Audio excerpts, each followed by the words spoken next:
What's up, guys? Welcome back to Crypto Weekly Review, home of the Wolfpack, your #1 source of cryptotainment to get you through the bear market. Guys, we have a Facebook page and a Telegram chat. It's in the description box below. In this episode, we're going to talk about the 12 signs of capitulation that come with charts. We also talk about global macro and much more. Let's not waste any more time. Let's jump straight into the charts. You big old sus, yeah.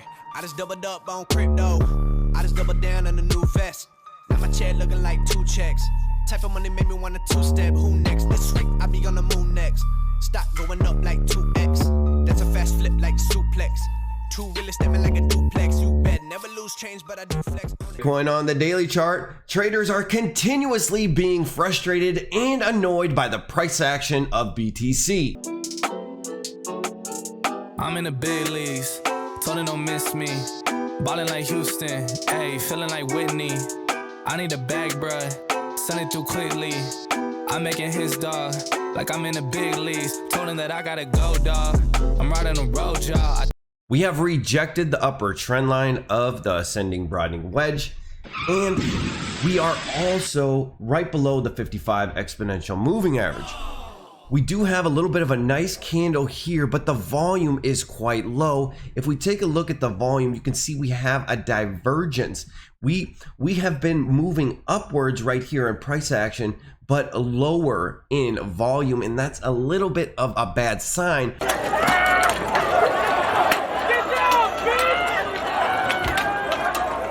However, we are holding the 21 exponential moving average right here. We are holding the 21. This is technically a buy if we are in a daily uptrend. I could say if we close a daily candle right here above 22,600, there is a good probability we come test this R1 pivot at 24,500. Now, if we do break this line right here, I have a feeling that you are going to get caught slipping with your bag. What you gonna do? What you gonna do, bro? You done fucked up, bro. You done fucked up. You done fucked up.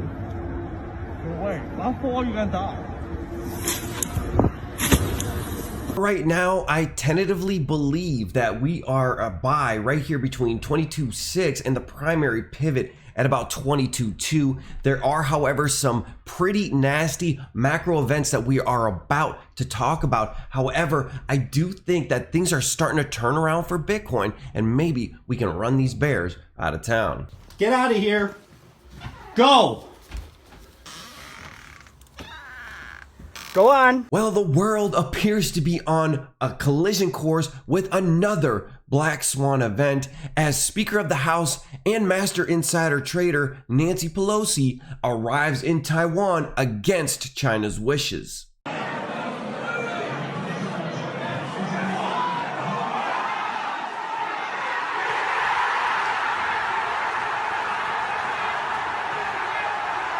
Now, China is not too thrilled about this, as China is trying to reunite the mainland with the island of Taiwan, as it believes that Taiwan belongs to China since they acquired it from the Japanese at the end of WW2. Even though Taiwan is a breakaway province from China, they have enjoyed a lot of Western culture and freedom that made their economy flourish. Well, now China wants Taiwan back, and they don't want to see the likes of Nancy Pelosi. Now, thankfully, the Speaker of the House was allowed to leave Taipei without getting shot down.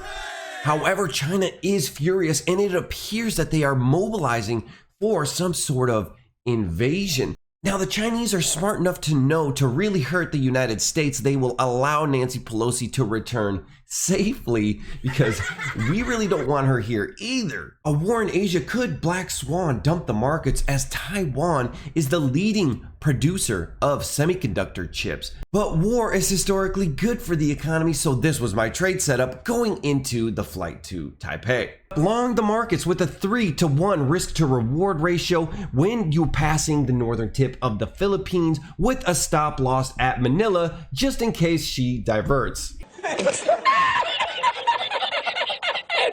Tensions rise between Kosovo and Serbia. There have been some firefights and skirmishes between the two, but why is this happening? Why is Kosovo being an aggressor? Well, it's because Serbia's president agrees to a 3-year gas deal with Russian Gazprom, and also that pipeline that they turned on also ends up feeding China, and that is why we covered China delivering anti-aircraft systems to Serbia. Now, man, things are really spinning out of control. I hope that the situation can get better, but these are some of the things that I'm watching in a macro sense to kind of gauge on what's going to happen in the next 6 to 8 months. Are we going to stabilize around the world, or is everybody just going to go batshit crazy? You're kidding me. You're kidding me.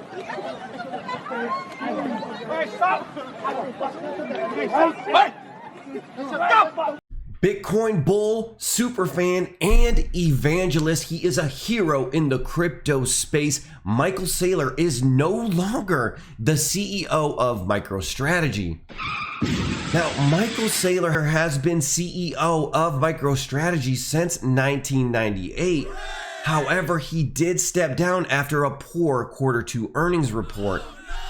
It came in below expected at 121 million, with $1 billion in unrealized losses from Michael Saylor buying the top of the Bitcoin market.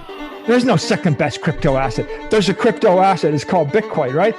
Right? There's no second best, okay?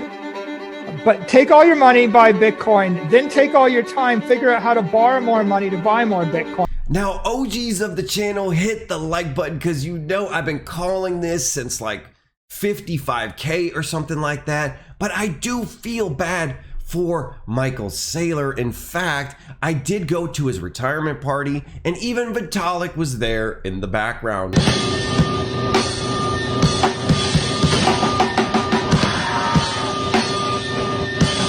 I predict that MicroStrategy is going to start de-risking and selling some of their Bitcoin. They are in massive losses right now. We won't find out until Q3 2022, which is going to be around late September. Now, I have this prediction because I did see a video of Michael Saylor's son going off about his declined credit card.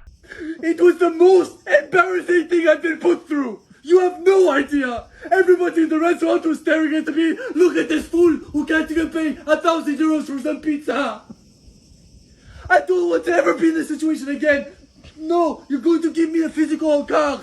Is Cathie Wood from Ark Invest the next to step down? Cathie Wood just recently sold 1.41 million shares of Coinbase at all-time lows of $53. The average cost that she bought was $254. Cathie Woods needs me, bro, because she's losing a lot of money. She's looking bad right now, bro. Cathie Woods has lost hundreds of millions of dollars, even though Tom Green had sat her down and told her how to trade. To see when the stocks are high, okay, and I like to see when they're low. That's the big thing. Interesting. And sometimes they're really high. Sometimes they're very high. The stocks, and you go very high. That's when you want. Yeah, that's when you want to sell, when they're very high. Woo. You buy them when they're down very low. Sadly, Ark Invest is not doing so hot, but who is in this market? This is a terrible market right now, and I got a feeling we got a little bit more downside to go in the midterm. However, I will say one thing: I will attend Cathie Wood's retirement party as well. Nice day at the pool. However, guys, it's not all bad. Let's take a look at 12 signs that we have already seen capitulation. The percentage of total supply transferred hits a loss of 1.9. Anything that breaches 1.5 shows that a large portion of the market is in pain. Bitfinex whales are dead. Open interest has dropped over 70% in the last 2 months. They are wiped out. The consumer confidence is at an all-time low, even lower than the 2020 Corona crash. Get on.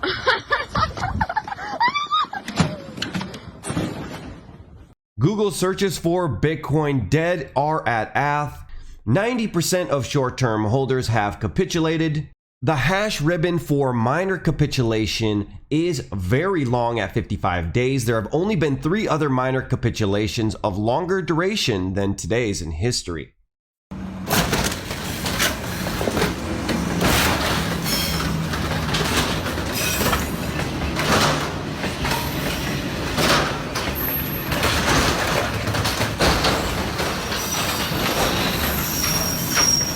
The worst stock market real returns in 250 years, adjusted for inflation. Capitulation in money supply growth. The M2 growth rate is now approaching the lows of the last decade. A slowdown in current rate of tightening from here would make sense. On-chain dynamic range capitulation. Bitcoin PE ratio has capitulated to March 2020 lows. That is the COVID dump. Long-term holder net unrealized profit and loss has hit the reset button. It briefly went into negative territory, suggesting a high ratio of losing positions in the market. Bitcoin's market value to realized value entered capitulation zone in June, but has now already started to recover. And the ultimate sign of capitulation is the bankruptcies of all the institutions. It has been a nasty, nasty summer indeed.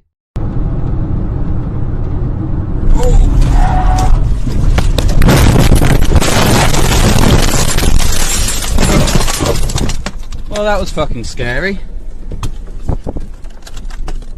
Hex on the daily chart is consolidating on the primary pivot and the 21 exponential moving average.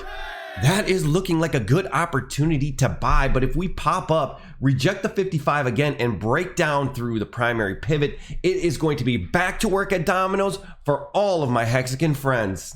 You can do anything you want when you're financially stable. Hi, I deliver pizza for Domino's and I just got tipped 56 fucking cents. Well, Richard Hart is not only going to have a live stream with the godfather of Red Pill, Rollo Tomassi, but he's also leaving his castle in Estonia for a castle in France. Hey, I thought the Highest of Stakes movie was already done, but I guess it's going to be 2 more weeks. At least we get to see a teaser video of Richard Hart partying it up with about 5 or 6 escorts. Now guys, listen, we have a long ways to go before PulseChain. I wouldn't get too crazy buying up a bunch of Hex. I still think we are going to get a flush lower, okay?